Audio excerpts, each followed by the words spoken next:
Théorie des distributions. Donc delta de x moins x0 est telle que l'intégrale sur R de delta de x moins x0 g de x est égale à g de x0. Une distribution, en fait, c'est une application qui est définie par son action dans une intégrale de ce type-là. Donc cette relation caractérise entièrement delta.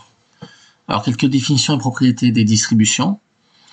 Donc les distributions sont définies dans l'espace des fonctions de test, noté D de Rn. L'espace vectoriel des fonctions de test, des fonctions C infinies à support borné. Voilà. La fonction exponentielle de 1 sur x moins 1, x moins b est une fonction de classe C infinie, comme composée de fonctions de C infini, car l'exponentielle est infinie, à support borné, hein, puisqu'on vérifie bien que cette fonction tend vers 0 en x infini moins l'infini. Voilà. Donc on appelle distribution toute forme linéaire continue sur D. Structure de l'espace de distribution, donc c'est un espace vectoriel.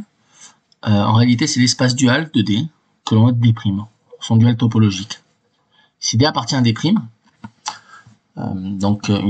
est une distribution qui appartient à l'espace du duel, et phi est une fonction de test, phi appartient à D, donc T est une application qui va de D dans C.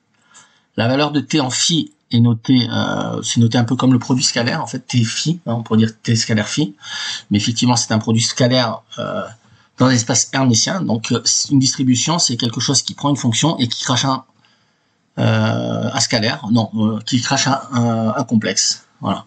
Donc continuité, une suite de fonctions de test phi n, donc n indexé dans n converge dans D, au sens de la convergence dans l'espace D, si et seulement si les supports de phi n sont toutes contenues dans un même ensemble borné, indépendant de n, et si toutes les dérivées de phi n convergent uniformément vers les dérivées correspondantes de phi. Autrement dit, la dérivée pim de phi n converge uniformément vers la dérivée pin de phi, et ce, quel que soit n antinaturel. Donc, on a la notation suivante, donc t scalaire phi n tend vers t phi n, lorsque n tend vers l'infini. Donc, définition et propriété. Donc, on note d de R infini, donc l'ensemble des fonctions C infini à support borné.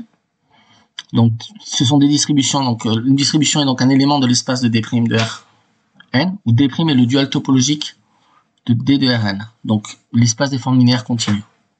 Ok. Donc Fn tend vers F lorsque n tend vers l'infini, donc elle converge uniformément sur toutes les dérivées.